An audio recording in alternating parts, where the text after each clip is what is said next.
Bismillahirrahmanirrahim. Assalamualaikum warahmatullahi wabarakatuh. Alhamdulillah. Wassalatu wassalamu ala rasulillah wa ala alihi wa sahbihi wa man walah wa ba'du. Saudara-saudariku dimanapun Anda berada, Alhamdulillah berjumpa kembali dalam program Aku Suka di hari ke-14 di bulan Ramadan tahun 1441 Hijrah. Tentunya kita selalu bermohon kepada Allah Subhanahu wa Ta'ala, semoga seluruh ibadah yang telah kita tunaikan di siam Ramadan tahun ini, dari hari pertama sampai dengan saat ini setidaknya, diterima oleh Allah Subhanahu wa Ta'ala. Semoga dosa kita diampuni oleh Allah Subhanahu wa Ta'ala. Semoga seluruh salat kita dikhusyukkan oleh Allah Subhanahu wa Ta'ala, diterima amalannya, dan juga qiraah, tilawah, serta hafalan Quran kita, juga amal-amal yang lainnya.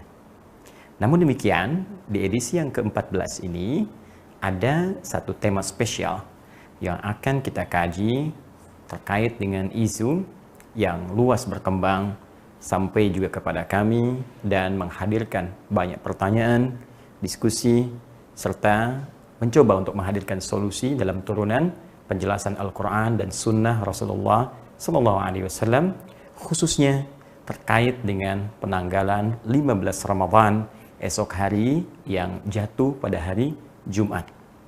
Isu yang berkembang telah coba saya tuangkan dalam tulisan kajian spesial edisi Aku Suka saat ini, yaitu tentang isu dukhan dan benturan asteroid yang banyak berkembang di masyarakat, diwacanakan terjadi hari Jumat 15 Ramadan, pertengahan Ramadan 1441 Hijrah, atau bertepatan dengan 8 Mei tahun 2020 Masehi.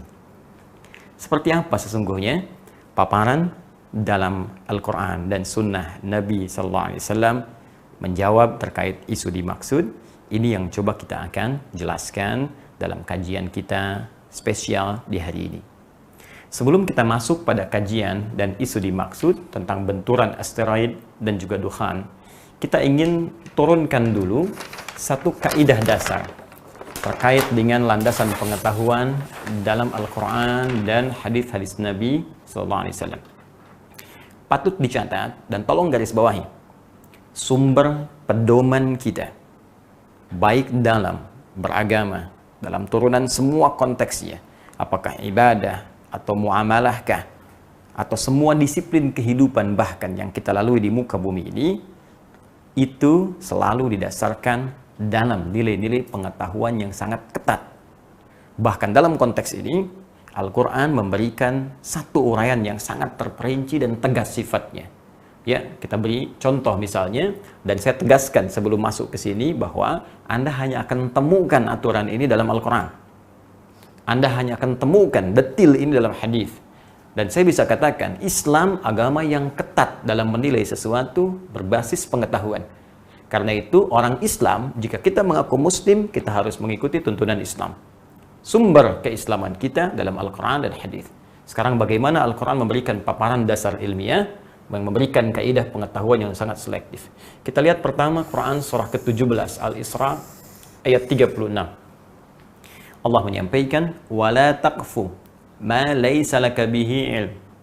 Innas sam'a wal basara wal fuada kullu ulaika kana anhu mas'ula." Baik, kata Allah, "Wala taqfu ma laysa laka bihi ilm." Jangan sekali-kali, la-nya sifatnya larangan, hati-hati, ya. Hati-hati. Jangan sekali-kali engkau mengikuti sesuatu. Baik, apakah sifatnya ajakan, atau mengikuti sebuah berita, atau mengikuti satu informasi, ya, atau mengikuti satu himbauan, ma laisa laka bihi ilm, yang kau tak punya dasar pengetahuannya, belum ada ilmunya, belum jelas kebenarannya, belum jelas informasinya. Ya, orang yang latah mengikuti sesuatu dengan turunan tadi yang telah saya sebutkan, baik himbauan, informasi, ajakankah, perintahkah, nggak punya dasar ilmunya, inna sam'a wal basara wal fuad, sungguh sumber pengetahuan yang Allah berikan kepadanya saat ia hidup di dunia itu baik pendengaran. Hati-hati, ini sumber pengetahuan pertama, karena itu bayi bahkan yang baru dilahirkan sumber pengetahuannya pada pendengaran. Mata belum berfungsi maksimal, pendengaran menangkap informasi. Wal basara, dan penglihatan. ya kemudian wal fuad dan akal, ya untuk menangkap informasinya itu, kullu ulaika kana anhu mas'ula. Satu saat akan dihisab, ditanya oleh Allah Subhanahu wa taala, kemana akalmu? Ya, kemana matamu? Kemana pendengaranmu? Kemana sumber informasimu? Kenapa enggak kau lacak dulu secara detail informasinya, baru engkau simpulkan langkahmu, apakah engkau akan ikuti, apakah engkau akan diam, kemudian kau bisa respon sesuai dengan akal sehat dan pandangan kebeningan jiwamu. Baik, ini bagian pertama. Jadi, dasar di ayat ini, kaidah dasar dalam Islam, seluruh aktivitas itu ya mesti punya dasar ilmu. Nah, ini poinnya. Kaidah kedua, jika terjadi kasus, disebutkan di Quran surah ke-49, Al-Hujurat, ayat yang ke-6. In ja'akum fasiqun, bahkan dibuka dengan kalimat iman. Ya Allah sampaikan, ya ayyuhalladzina amanu, hei semua orang-orang yang beriman tanpa kecuali. Karena di sini menggunakan alladzina, disebutkan 1080 kali dalam Al-Quran. Ya, mencakup semua tanpa kecuali. Laki-laki, perempuan, besar, kecil, tua, muda, sepanjang dia punya iman. Bahkan panggilan nidanya ya disusulkan dengan ayyuha, 150 kali disebutkan dalam Al-Quran. Ayyunya menjadi munada, haknya tanbih, menguatkan, mengingatkan. Seakan Allah ingin mengatakan, hei semua pemilik iman, aku tekankan, aku ingatkan, hati-hati. Iman kita dipertaruhkan di sini.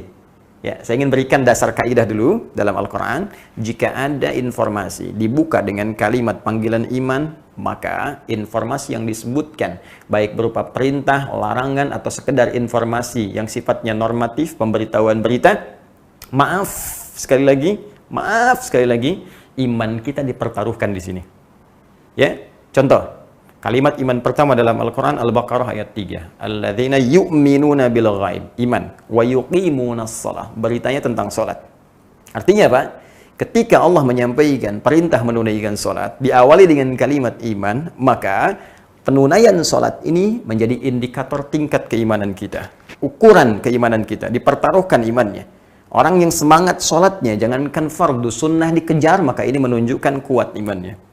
Orang yang hanya mencukupkan fardu saja, sunnah nggak pernah diikuti, ini menunjukkan standar imannya. Orang yang abai walaupun hanya dengan yang fardu saja, ini menunjukkan imannya bermasalah. Nah sekarang, ayat ke-6 di surah 49, terkait dengan dasar ilmu dibuka dengan kalimat iman, maka berlaku hukum yang sama, yang tadi saya sebutkan. Iman kita di sini dipertaruhkan. Ya ayyuhalladzina amanu, hai semua orang yang beriman. Hati-hati. Ya, in ja'akum fasiqum binaba'in fatabayyanu. Jika satu masa datang berita kepadamu, bukan sekedar berita, naba, berita yang menggoncang. Ya, berita yang membuat kita penasaran. Berita yang bisa bikin kita khawatir. Berita yang bisa bikin kita kefikiran, itu naba namanya. Ya, ada surah An-Naba, ya, karena mengandung berita yang sangat besar di dalamnya dari Allah Subhanahu wa taala. Orang yang membawa berita besar, ya, itu disebut nabi kalau bersumber beritanya dari Allah Subhanahu wa taala untuk pribadinya. Jika disampaikan pada umat disebut dengan rasul.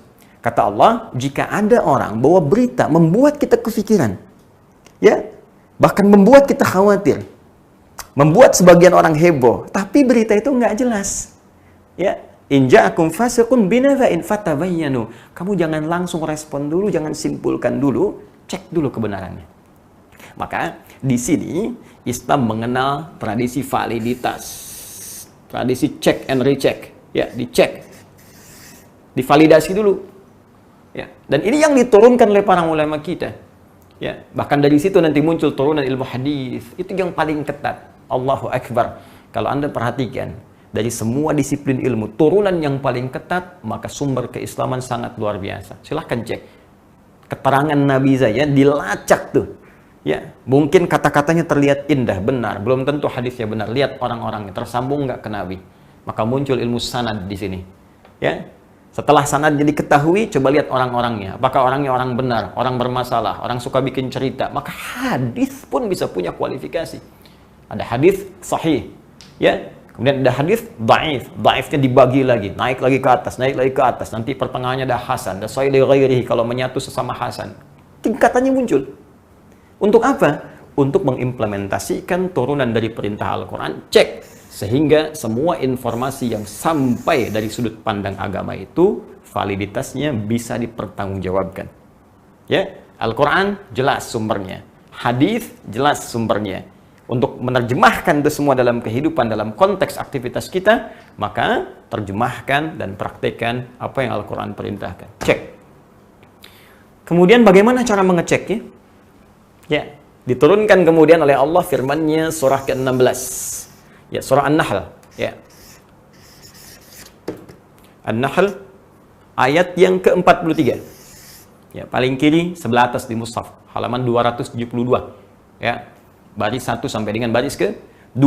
Langsung saja ke intinya, kata Allah, fas'alu ahladzikri in kuntum la ta'lamun. Ya, jika Anda punya persoalan, jika Anda punya permasalahan, jika Anda ingin mencari informasi, fas'alu menggunakan fa harfu atfin.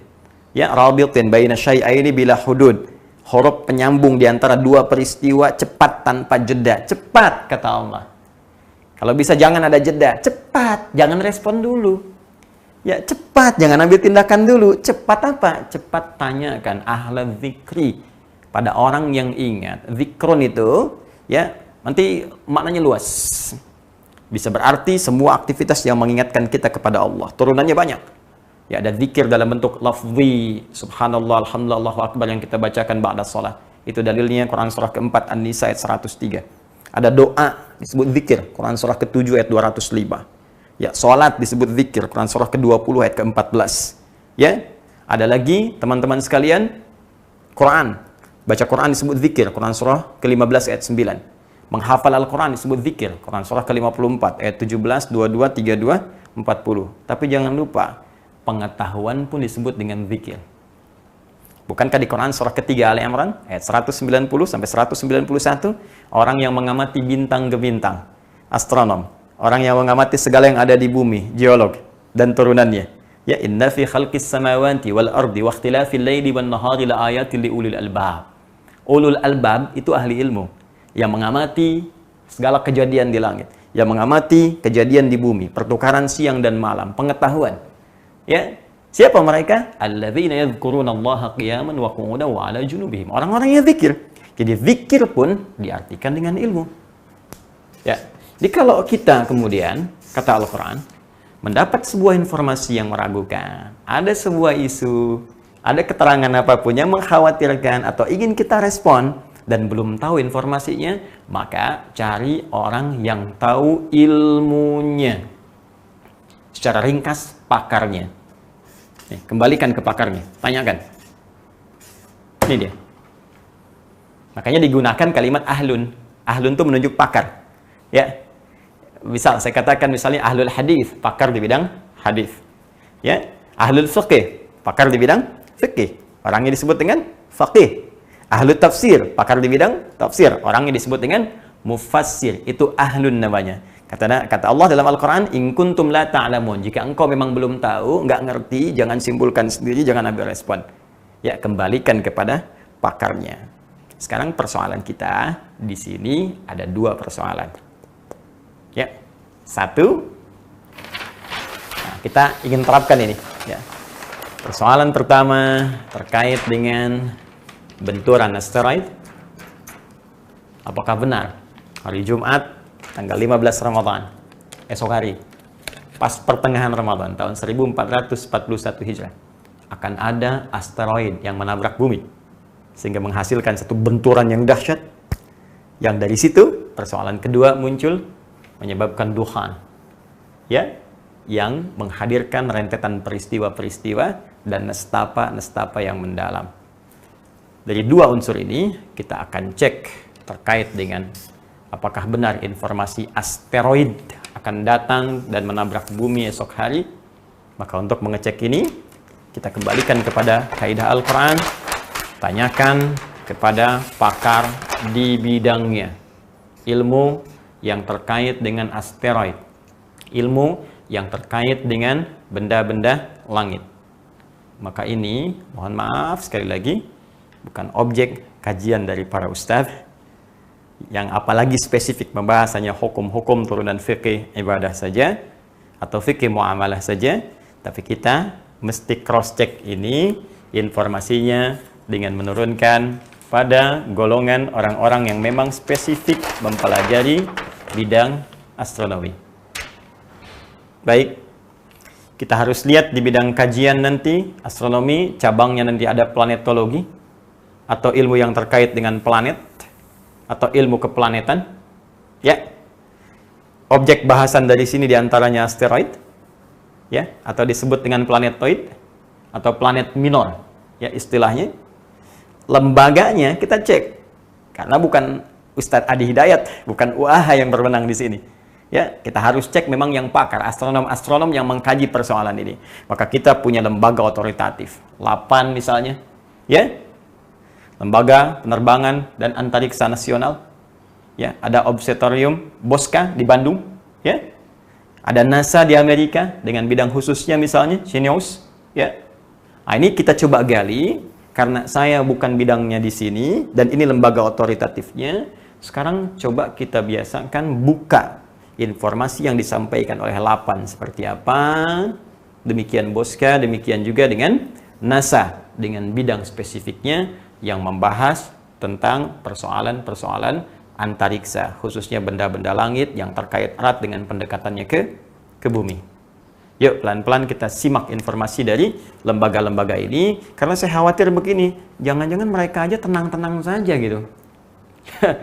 Mereka yang tahu tentang, mohon maaf, tentang planet-planet, tentang antariksa, mereka santai-santai aja.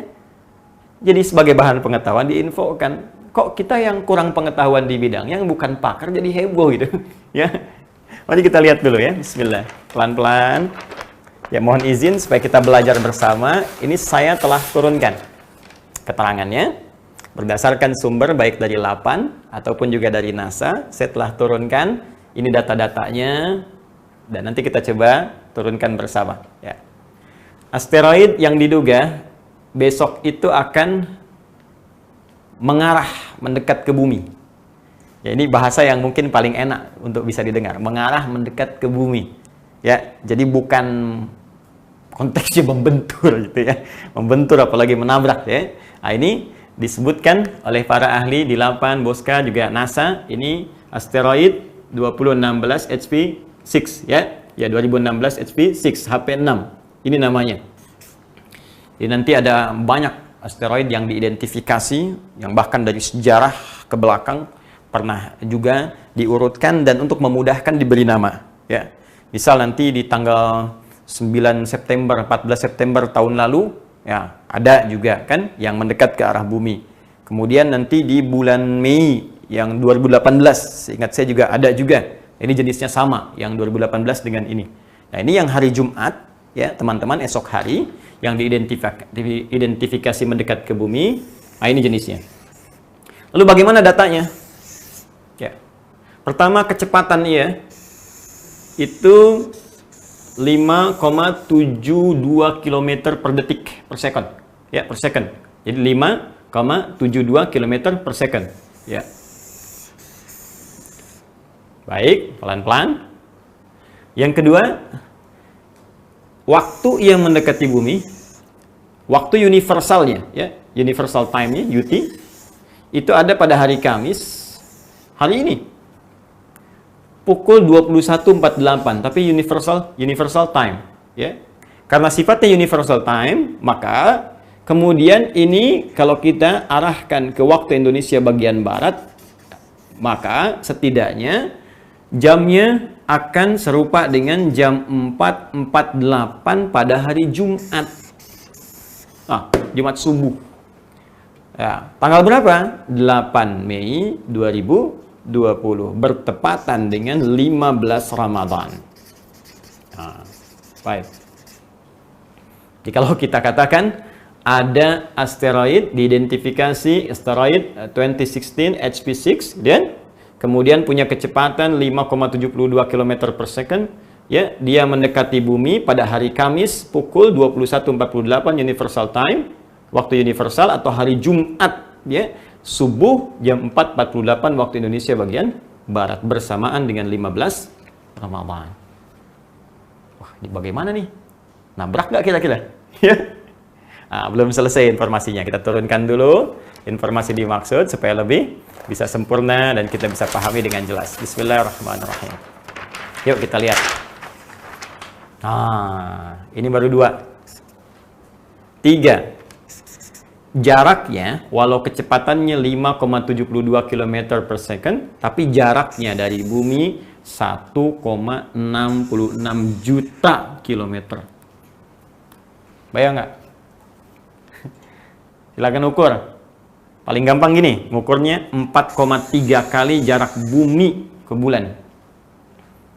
Jadi Anda bayangkan nggak? Bulan saja yang merotasi ke bumi tuh. Muter. Tandai nanti pasang surut, ya, gelombang yang ada di laut, pasang. Bisa kelihatan putar. Menentukan nanti dalam bulan Hijriah, apakah 29 hari, 29,5 dibulatkan ke 30 atau ditarik ke 29. Itu kan berdasarkan nanti bulan, ya, Hijriah, Qamariyah namanya. Baik, Anda bisa bayangkan bulan saja yang berputar, nggak pernah kita khawatirkan nabrak bumi. Ini ada benda jaraknya 4,3 kali bulan ke bumi, 4 kali lebih dari bulan, ya. Detilnya 1,66 juta kilometer, dan Anda jadi heboh gitu. Ya, saya ambil tadi, mohon maaf, di logika sederhana saja. Bulan, ya, setiap hari malam, alhamdulillah kita bisa amati dalam waktu-waktu yang terang khususnya, punya jarak dengan kita. Dia berotasi ke bumi, ya. Alhamdulillah nggak pernah nabrak bumi, dan kita nggak pernah khawatir. Ada benda sekarang 4 kali jaraknya lebih jauh dibandingkan jarak bulan ke bumi, 4 kali lebih jauh, ya. Dan Anda khawatir benda itu nabrak bumi. Kenapa nggak Anda khawatirkan bulan? Yes. Baik, ini data yang disampaikan oleh NASA, dari LAPAN, dari Boska, dan sejenisnya. Baik, yang paling menarik begini. Ini asteroid, ya, 2016 HP6 ini, 2016 HP6, ini pernah juga mendekati bumi, teman-teman. Yang tadi saya sebutkan, 13 Mei ini, bulan Mei, 13 Mei 2018, tepat teman-teman 2 tahun yang lalu. Jadi sekarang sebetulnya fase dia yang kedua, ya, mau masuk ke kita itu mendekati ke arah bumi, fase yang kedua, 2 tahun setelah periode 13 Mei, ya, 2018, sekarang tepat 8 Mei 2020 mau mendekat. Cuma yang paling menarik, waktu 13 Mei itu jaraknya 831.000. 831.000, tepatnya 672 km. Saya mau tanya pada Anda, kenapa yang waktu Mei 800.000 sekian Anda tidak khawatir? Sekarang ketika jaraknya makin jauh, 1 juta sekian, kenapa pada heboh mau kiamat? Baik, disinilah pentingnya kita mengamalkan isi Al-Quran secara benar. Oke, ini poinnya. Dan yang paling menarik, data dari LAPAN mengatakan ini sulit untuk diamati, tidak dapat diamati. Ya, magnitudonya, besarnya, jaraknya, segala rupanya sulit diamati. Ini tahunya udah lewat saja. Ya, ini keterangan LAPAN, bukan keterangan Adi Hidayat. Ya, ini keterangan LAPAN, Boska, kemudian juga dari NASA. Bahkan, nah ini nih, tidak berbahaya. Ya, zero potential hazard, 0, potensial bahayanya 0. Artinya apa? Jadi dari lembaga yang otoritatif, baik NASA, kan, kemudian juga ada LAPAN, ada Boska, dan tentunya juga di Eropa punya, negara-negara lain juga punya. Yang paling menarik, mereka tidak pernah menyimpulkan bahwa benda itu, asteroid 2016 HP6 itu akan membentur dengan bumi. Ini analisis lembaga otoritatif. Karena itu saya tidak melihat satu gejolak di media misalnya, ya, baik sifatnya online ataupun yang lain, yang berisi media-media yang otoritatif untuk mengabarkan berita. Saya tidak melihat di Amerika ada heboh misalnya, di Eropa ada heboh, atau tetangga-tetangga kita ada heboh. Kan orang Islam itu bukan di Indonesia saja, di Arab banyak orang Islam. Saya sebelum membahas ini, saya coba klik dengan bahasa Arab, ya, ad-dukhan, ya, saya katakan ad-dukhan fi muntasaf Ramadan, ya, dukhan di pertengahan Ramadan, ya, tahun 2020 Masehinya 1441 Hijriahnya. Nggak ada berita, yang keluar malah hukum rokok. Bagaimana hukum rokok? Dukhan kan dalam bahasa Arab juga asap rokok, ya. Di tadkhin tuh merokok, dukhan tuh rokok. Maka yang keluar malah hukum rokok. Jadi Anda bayangkan gitu, yang orang Arab santai-santai aja. Ya, yang di Eropa santai-santai, di Amerika sampai. Kenapa di Indonesia jadi pada sibuk?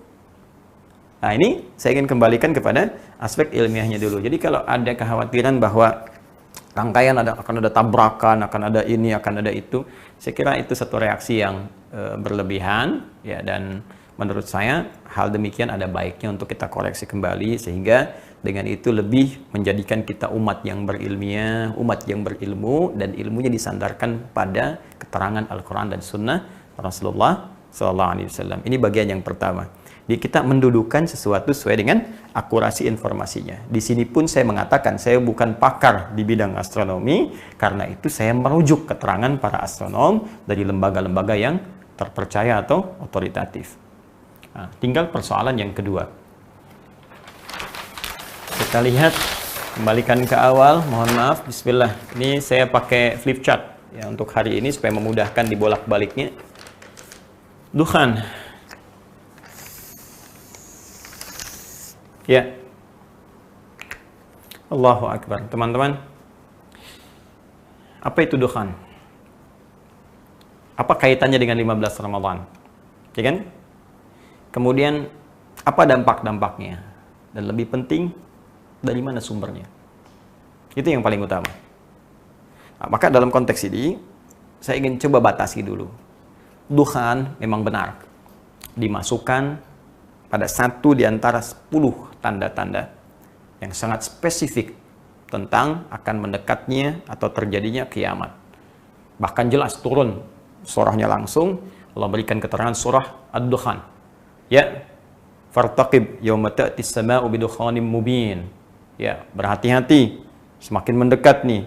Ya, khususnya nanti pada saat langit mulai mendatangkan satu asap, dukhan, asap yang nyata.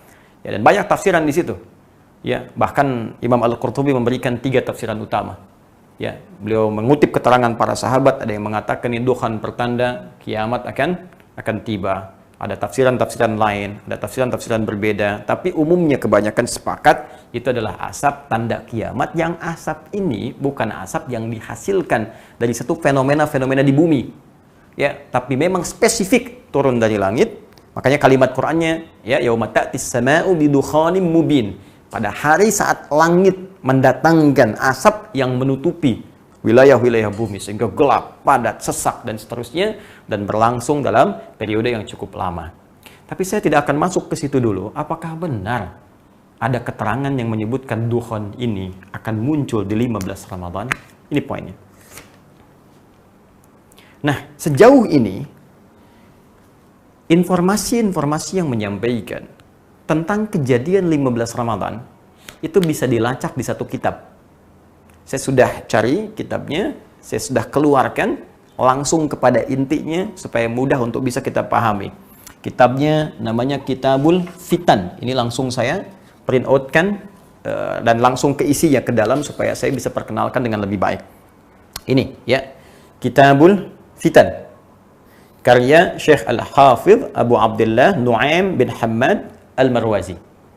Ya, jadi Syekh Al-Hafidh Abu Abdullah Nu'aim bin Hammad Al-Marwazi. Ini saya sudah keluarkan dengan tahqiqnya langsung. Ya, dari manuskripnya juga diambil di Britania di Inggris, ya, kemudian oleh muhaqqiq ini yang akan mengeditorialnya, ya, yang akan menganalisis naskahnya, diturunkan kembali sampai kemudian dicek validitasnya dan kaitan-kaitan dengan keaslian naskahnya, sampai juga penulisnya, biografinya, dan sebagainya.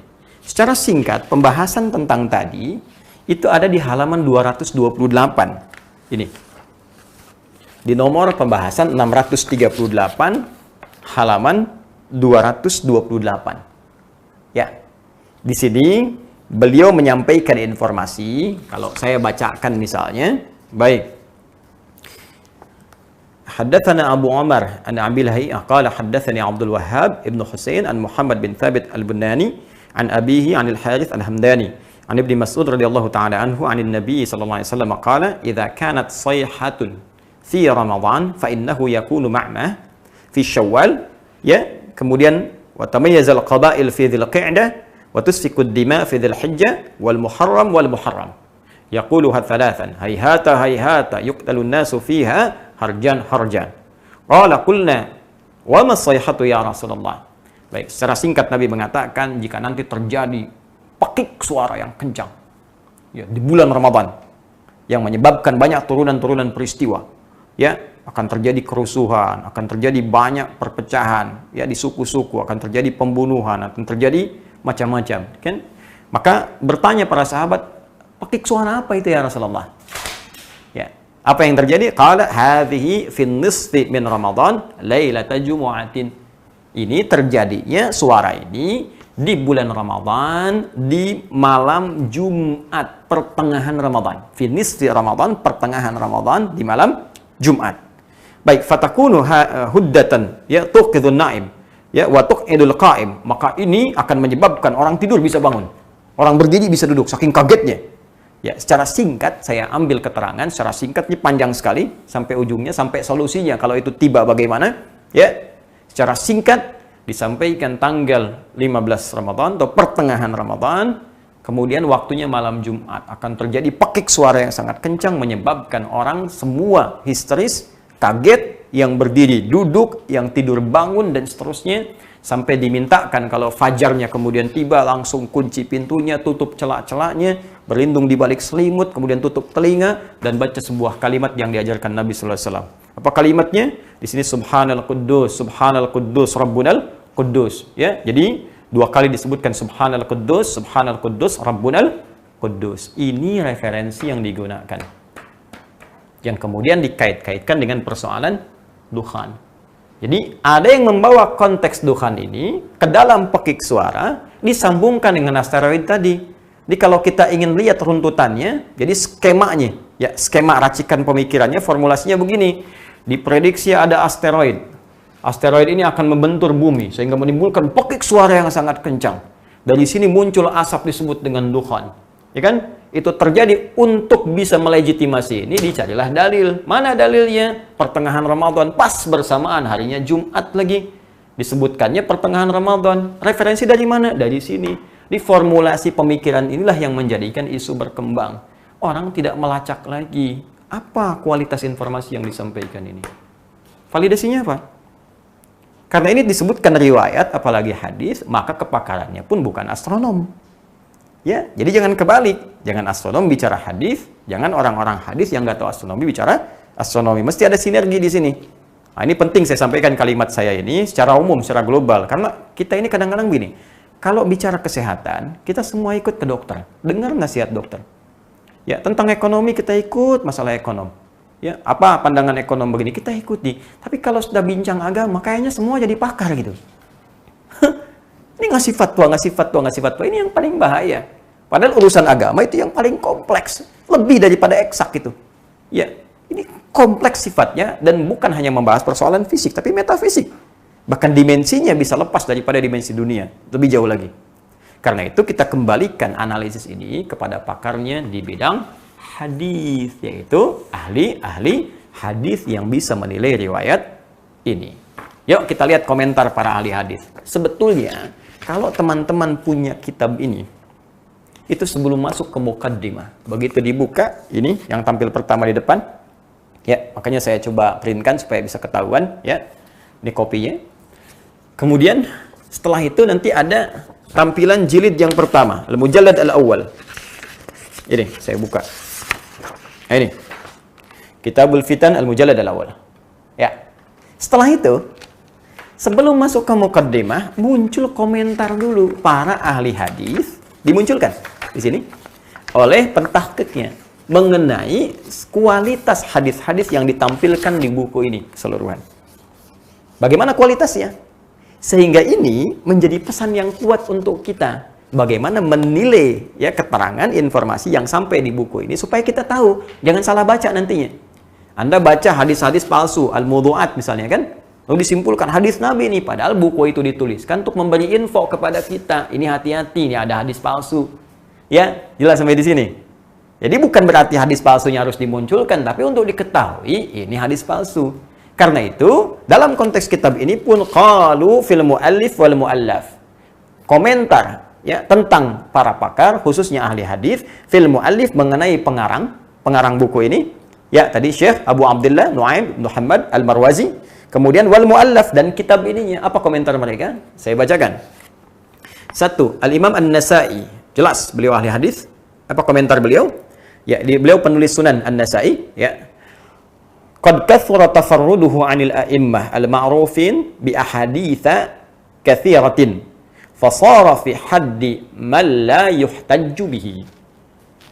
Beliau ini, ya, Abu Abdullah Nuaim bin Muhammad ini Al-Marwazi, kata Imam An-Nasa'i, qad kathura tafarruduhu 'anil a'immah al-ma'rufin.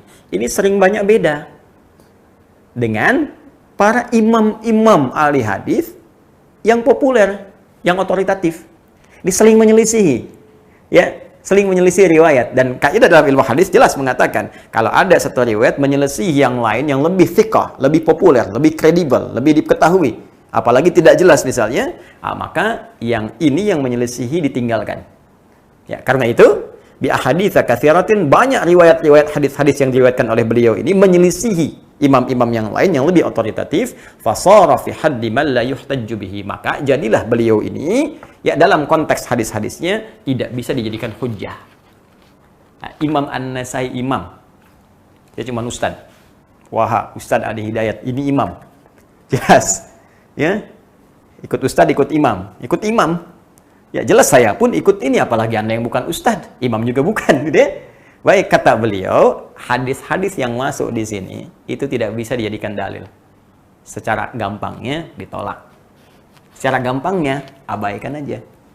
Ya, secara singkatnya nggak usah panik, tinggalin aja. Ya, baik. Lanjut.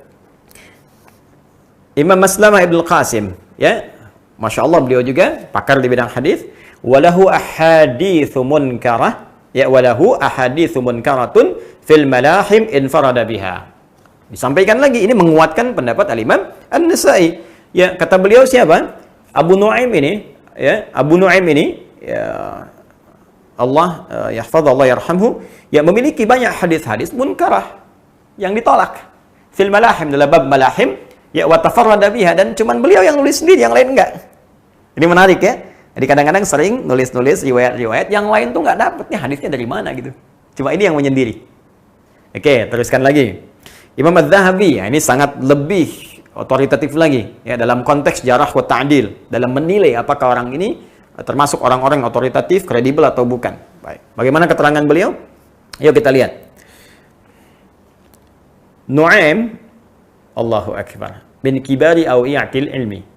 Bin kibari awiyatil ilmi. Nuaim ini bin Hamad Al-Marwazi ini, ya hafizahullah, beliau ini termasuk orang yang ahli ilmu. Objektif penilaiannya.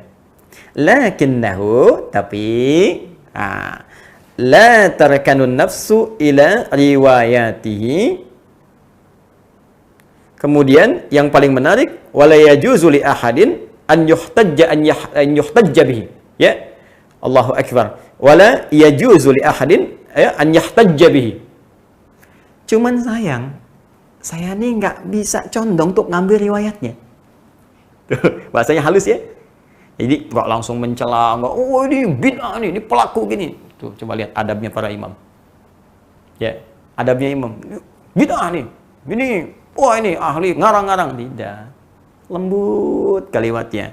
Beliau itu ahli ilmu, banyak ilmunya. Cuman hati ini kayaknya nggak condong riwayatnya.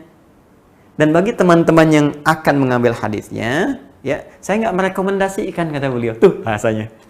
Ya, oke. Waqad sannafa kitab al-fitan. Setelah itu beliau mengatakan beliau telah menulis kitab al-fitan. Fa'atta fihi bi'ajaiba wa manakira. Maka fa'atta fihi, maka beliau menghadirkan dalam kitab ini yang saya maksudkan tadi, ya bi'ajaiba wa manakira, dengan berita-berita heboh dan hadis-hadis yang diingkari atau informasi-informasi yang disandarkan pada Nabi tapi tidak diakui oleh para ulama. Jadi beliau, walaupun penulis kitab ini Abu Abdullah Nuaim bin Muhammad Al-Marwazi mengatakan ini hadis dari Nabi SAW, tapi para ahli hadis menolaknya, menggolongkan ke dalam hal-hal yang harus diingkari, menyebutnya dengan sesuatu yang tidak digunakan sebagai hujjah, nggak bisa dipakai sebagai dalil, Bahkan ada yang lebih kencang mengatakan hadisnya palsu, dan seterusnya. Dan saran para ulama hadis bahkan sudah jangan terlalu serius. Kata para ulama hadis jangan terlalu serius. Tapi mohon maaf, kita pun mesti adil. Saya coba ingin tanya lah teman-teman yang pernah menyampaikan riwayat ini, pernah lihat kitabnya nggak? Itu pertanyaan saya. Jangan-jangan Anda sepotong-sepotong saja. Ambil, apalagi yang nggak pernah lihat sama sekali, heboh, awas besok dukhon aja nggak tahu Anda apa. Saya mau tanya, Anda saja yang meriwayatkan informasi ini, yang menyampaikan, pernah lihat kitab itu nggak? Dugaan saya, besar kemungkinan belum pernah lihat. Dalam arti melihat itu benar-benar membaca dengan teliti. Ya, kalau lihat begini, Anda barusan lihat juga. Oh, lihat Ustaz. Ya. Yang saya maksudkan membaca dengan teliti. Anda mesti ingat, di halaman tadi, teman-teman, 228 yang ini, yang hadis nomor 638, sebetulnya beliau pun bukan ingin menguraikan tentang peristiwa kiamat. Abu Nuaim ini bukan ingin berbicara tentang peristiwa kiamat. Anda mesti tahu, ini termasuk satu rangkaian dari 9 halaman pada sebuah judul yang beliau beri nama di halaman 224. Ini ada babnya. Apa babnya? Ma yudhkaru min alamati minas sama, ma yudhkaru. Ya, hal yang akan disebutkan ini min alamati minas sama, termasuk tanda-tanda, ya, fenomena yang dapat nampak di langit, kelihatan dari langit, fiha, ya, fin qita'i mulki Banil Abbas. Tanda-tanda itu terkait dengan berakhirnya kekuasaan, ya, dinasti Abbasiyah, Bani Abbas. Jadi sebetulnya ini rangkaian, satu informasi dari rangkaian yang sangat banyak yang bercerita tentang berakhirnya kekhalifahan Bani Abbas itu, diantaranya pernah terjadi satu pekikan besar yang terjadi pada bulan Ramadan. Dan kalau Anda baca di sini ada jelas dari yang bagian pertamanya. Ya, kalau saya mau runtutkan begini, nomor 622, ya tadi kan 638, ini dari 622 dimulainya. Haddatsana al-Walid ibn Muslim, haddatsana Syekh an Yazid bin Walid Al-Khuza'i an Ka'ab qala alamatun qita'i mulki waladil Abbasi humratun tadhharu fi jawi sama wa hadhihi takunu fi ma bainal 'ashri min Ramadan ila 15. Allahu akbar. Ya, disampaikan bahwa tanda-tanda akan berakhirnya kekuasaan dinasti Abbasiyah itu, ya, dari generasi-generasi Al-Abbas, humratun tadhharu fi jawi sama, ada kemerah-merahan tampak dari langit-langit, ya. Kemudian ini terjadi di antara tahun 10, di antara tanggal 10 sampai 15 di bulan Ramadan. Yang paling menarik, wawahiyatun fi ma bainal ishrin ila rabi wal ishrin min Ramadan. Dan ada juga diprediksi antara 20 sampai 24 ini. Jadi ini bukan hanya bicara tentang 15, bicara dari 10, bicara dari 15, bicara dari 20, bicara dari sampai 24. Cuma nanti ini ditambah-tambah dengan cerita-cerita. Bahkan nanti ada juga keterangan terjadi di masa kekhalifahan atau kepemimpinan As-Sufyani yang kedua. Sudah pernah kejadian dulu. Gitu. Jadi ini pun sebetulnya bukan ingin bicara dukhan. Kitab ini bukan bicara tentang kiamat. Jadi tidak relevan. Kalau Anda mengaitkan 3 persoalan tadi, ya mohon maaf, ayat Quran tentang dukhan dibawa ke peristiwa 15 Ramadan karena buku ini, ya. Kemudian dalilnya dibenturkan dengan akan adanya benturan asteroid dari informasi 8. Sekarang saya buktikan sendiri, kita cek bersama, buku yang dijadikan sandaran bukan bercerita tentang itu. Kalau ingin diambil hadisnya, kata para ahli hadis tidak valid. Jadi sudah banyak nih persoalannya. Ya, Syekh Abu Nuaim bukan berbicara tentang dukhan, 15 Ramadannya persoalan tentang berakhirnya kekhalifahan, ya, Abbasiyah. Kemudian juga yang kedua, riwayat hadis yang diambil di sini tidak valid. Para ulama mengatakan jangan terlalu serius, gak usah diambil. Kemudian informasi dari 8, dari Nasa, dari Boska mengatakan nggak ada benturan itu, dalam arti benda yang disebutkan itu, asteroid 2016 HP6 itu sangat jauh jaraknya. Nah, jadi sekarang apa yang menyebabkan kita panik? Jangan-jangan bukan persoalan kiamatnya. Jangan-jangan persoalan amal kita. Ini masalah. Kalau orang-orang yang panik dengan satu kejadian besar, ini menandakan ada persoalan iman dalam jiwanya. Sebab kalau orang merasa amalnya baik, sholatnya baik, cukup dia beramal. Dia nggak akan khawatir. Kita sibuk dengan kapan kiamat, takut begini, takut begitu. Allah sudah menjawab kok. Jelas disampaikan di Quran surah 33 Al-Ahzab itu, ayat 63. Ya, yas'alunaka 'anis sa'ah. Qul innama 'ilmuha 'indallah. Ya, wa ma yudrika la'alla as-sa'ata takunu qariba. Dari dulu, teman-teman, bukan sekarang aja, dari dulu Allah menyampaikan pada Nabi Muhammad SAW. Mereka banyak bertanya kepadamu tentang kiamat. Kapan kiamat? Kapan gini? Kapan begitu? Apa jawaban Allah? Katakan aja dengan singkat pada mereka. Nggak usah pikir banyak tentang kiamat. Pengetahuan tentang itu hanya Allah yang tahu. Bahkan tegas disampaikan. Dalam Quran surah ke-34. Maaf, Quran surah 31. Dalam Quran surah 31 Luqman, ayat 34. Yang 34 ayatnya. Ayat terakhir di surat Luqman. Perhatikan. Innallaha indahu ilmus sa'ah. Hanya milik Allah pengetahuan tentang kapan terjadinya kiamat. Bahkan kalimatnya jelas disebutkan waktu. Ya, di Quran itu banyak. Qiyamah, yaumul qiyamah. Yaitu ada bahkan surahnya surah ke-75. Ya, la uqsimu biyaumil qiyamah, yaumuddin, yaumul akhir, tapi menunjuk pada waktu spesifik saat. Kalau sekarang saat itu jam. Ada menitnya, ada detiknya. Kata Allah sampai menitnya, detiknya cuman saya yang tahu kata Allah.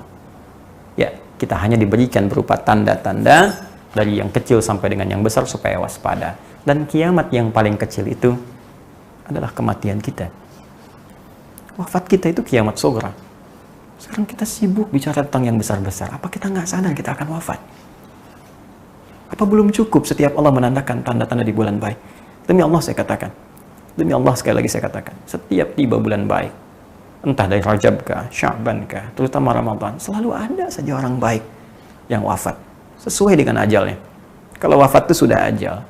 Tapi yang paling menarik, kenapa Allah tampakkan di waktu-waktu yang baik? Ya, kemarin kita saksikan Guru Zuhdi. Ya, Insya Allah, Ramadan. Sebelumnya ada yang di Sya'ban. Sebelumnya ada yang di Rajab. Ya, sederhana. Mungkin kita berprasangka bahwa mereka amal sudah cukup. Dosanya semakin menipis. Ya, bahkan mungkin Allah menghapuskannya. Dan hisabnya ringan di hadapan Allah Subhanahu wa taala. Kita siapa? Kita siapa? Berapa ayat Quran sudah kita hafalkan sebagai bekal menuju Allah? Tahu dari mana salat kita selama ini diterima oleh Allah Subhanahu wa taala? Siapa yang bisa membebaskan diri dari riya ketika beramal dengan harta? Sudah yakin akan diterima. Anda sibuk berbicara tentang kiamat, tapi tak sadar bahwa kita sedang diburu oleh kematian yang boleh jadi lebih cepat datang dibanding apa yang kita pikirkan. Oleh karena itu, saya kira cukup selesai tentang persoalan ini. Dan saya juga menyarankan kepada kita semua, para ustadz, teman-teman, kiai dan sebagainya, ayo kita sama-sama bersinergi dengan baik, menghadirkan materi-materi yang bisa memberikan bekal-bekal positif bagi umat, yang setidaknya bisa meningkatkan keimanan, kedakwaan di hadapan Allah Subhanahu wa taala dengan cara yang benar. Adapun hal-hal semacam ini kita coba jauhi, ya, supaya tidak menghadirkan informasi yang keliru, kepanikan-kepanikan. Kita ingin bahas tidak ada masalah, tapi kita simpulkan dengan cara yang sesuai, cara yang benar, dengan paparan-paparan yang senafas dengan nilai-nilai Al-Quran dan Sunnah Rasulullah SAW. Dan kita hindarkan celaan-celaan. Kita jauhi makian-makian. Ini bukan waktunya, ini bukan ruangnya, ini bukan tempatnya. Yang kita harus lakukan, semua bersinergi untuk beramal soleh dan membangun nilai-nilai kebaikan. Saya kira ini yang dapat saya jelaskan, dan boleh jadi, dan sangat mungkin terjadi, ada banyak kesalahan dari apa yang telah saya ucapkan, saya sampaikan, dan sangat terbuka bagi diri saya untuk menerima masukan-masukan sehingga kita bisa mengoreksi bersama dan kembali kepada jalan-jalan kebaikan yang benar sesuai dengan apa yang dikehendaki oleh Allah Subhanahu wa taala, pencipta semua manusia kita tanpa kecuali. Semoga Allah merahmati kita. Semoga Allah memberikan keberkahan pada kita.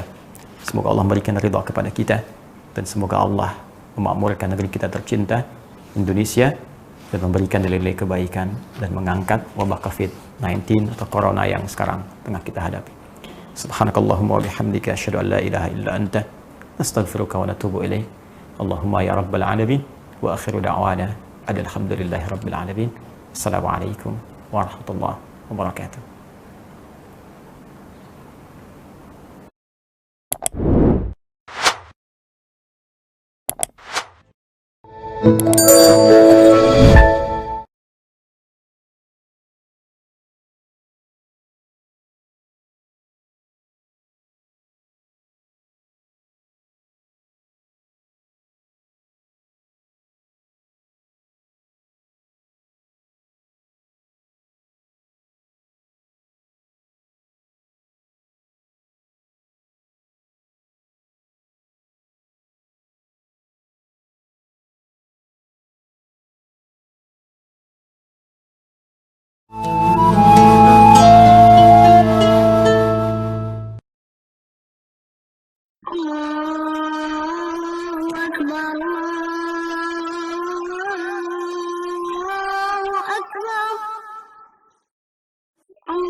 أشهد أن لا إله إلا الله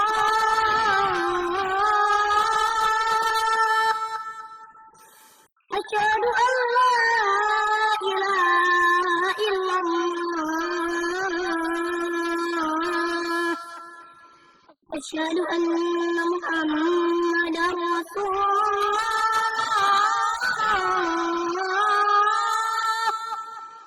أشهد أن محمدا رسول الله حي على الصلاة